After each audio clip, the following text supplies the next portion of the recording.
Speaker, Toastmaster Haritha. Toastmaster Haritha in a proud relationship. In a proud relationship, Toastmaster Haritha.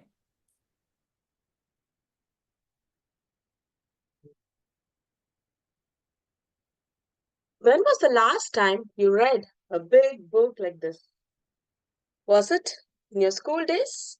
Was it during your college days? Or, or you're doing any certification? But tell me, touching your heart, have you read every single page of this book or any other book for that matter? I take an oath and I promise that I have read one book recently, especially in my Toastmasters journey. Can you guess which book is that? Toastmaster magazine. Okay, of course, I just skim all the magazines and read interesting articles. Thank you, Toastmaster Girish. I read the contest rule book when the humorous speech contest and the evaluation speech contest happened 2 years before in my club. I played the role of contest chair. Let me tell you what happened. But before that, there's a story related to this. Once, in the edge of the savannah, there lived a small antelope. He craved for himself to be the leader for his herd, following his father and his grandfather.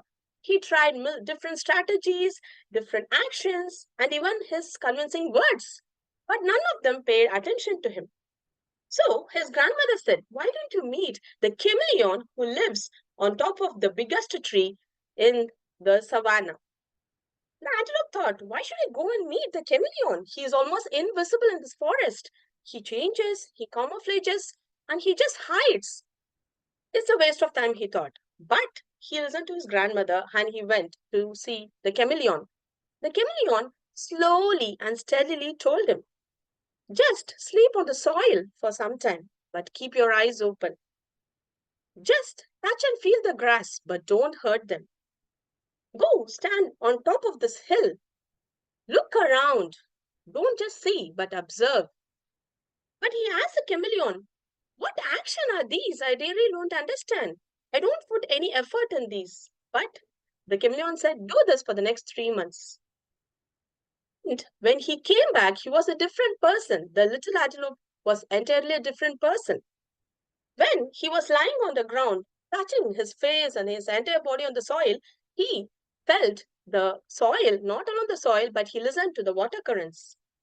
It will help in all the animals to know when is the drought time. When he touched and felt the grass, he knows how active or healthy the grass is. It also gives some idea about the soil condition and the water conditions. And when he was on top of the hill, he could able to see all the animals. Where do they live? How do they navigate? How do they look for their food? How do they encounter a different strategy when their life is in danger? So he turned himself into a more knowledgeable, practically wisdom person in his life. In just the 3 months, he thanked the chameleon for this kind of mentorship that the small and almost invisible chameleon gave to him his life. And when he returned to the herd, he was ready to lead and guide his herd, not only his herd, almost all the animals in the savannah. My dear Toastmasters guests, good morning. I'm in a proud relationship with my mentors. And I say, I take huge pride in telling that. When I joined the Toastmasters, I was in a hurry, I should say, just like this antelope. In just 1 month, I took the VPA role. Thank God I executed it very well to my abilities. But then came the contest season.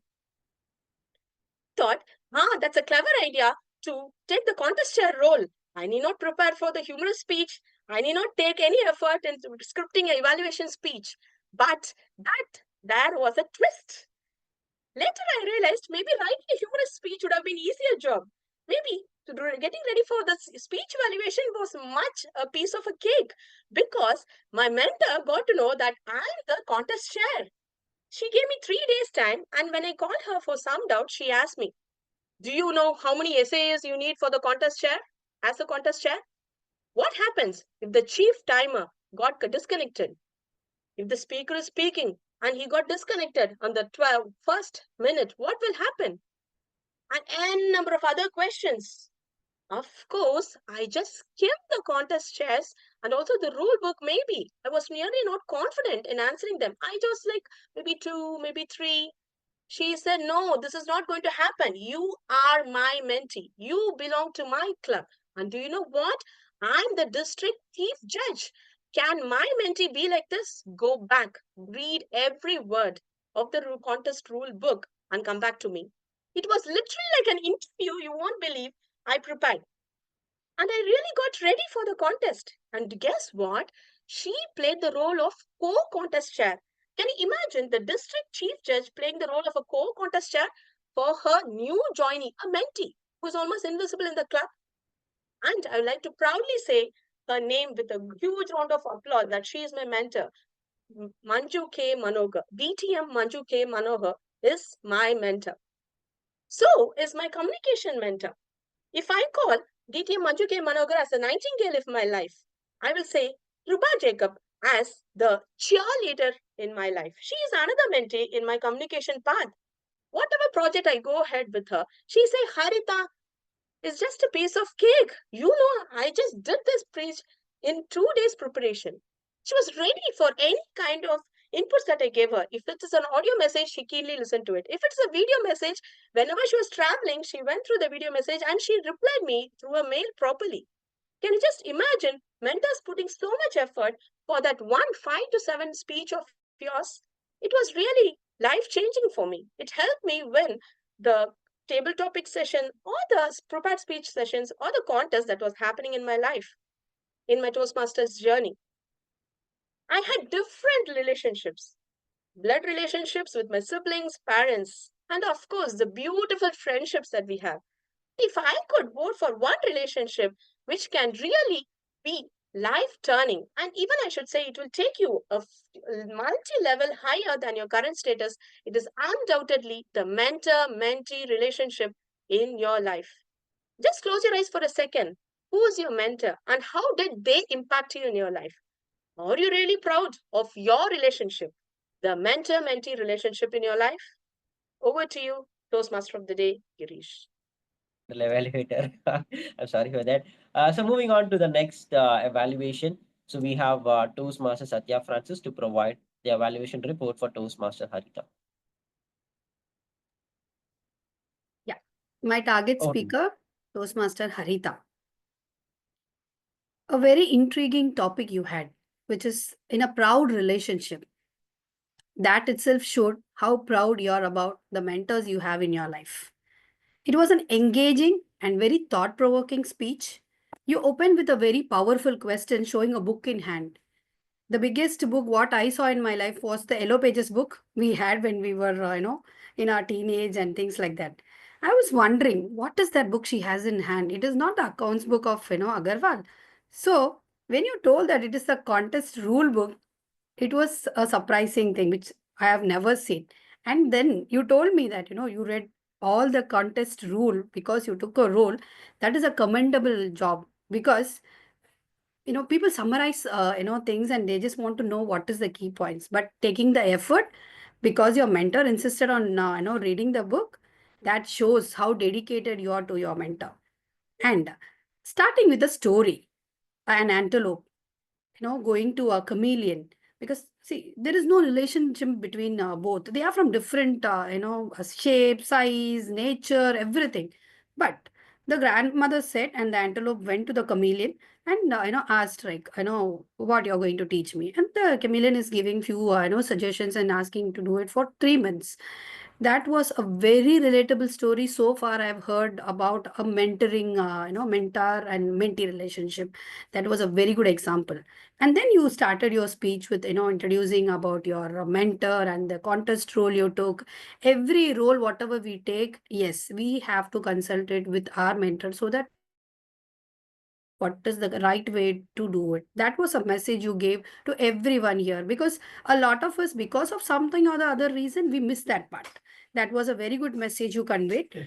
And then Your storytelling was very, very good. And one thing I want everybody to give her a silent clap by showing the emojis. You stood and gave the entire speech. That is something I really expect any online speaker to do. That was a very good job what you have done. So there was story, there was an opening, there was a body, and the brilliant conclusion you did by tying back the title and your question to the story. That was really reflecting on your journey of growth. It was truly a speech that celebrated the pride you have, in maintaining that relationship with how many mentors you have. So I really enjoyed. There was voice clarity. Your language was good. Everything was to the point. I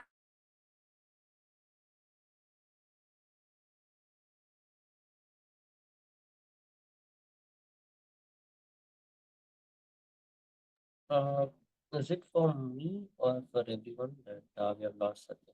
Can't hear Satya. Okay. Sorry, got disconnected. Yeah. When you spoke about your relationship with your mentor, you could have made it a little conversational, giving different voice modulation, which will engage the audience and make it little more interesting with audience interaction. That is one thing. Because the space was restricted, I couldn't see much of a body language, but you had a good body language. My recommendation is I would love to see this speech in an in-person meeting so that we can enjoy it to the fullest. Okay, so interactiveness, body language, and try to give it in your club. It's going to be a wonderful speech. Thank you for delivering such good speech, and I'm happy I was your evaluator. Thank you. Over to you, General Evaluator. Thank you so much,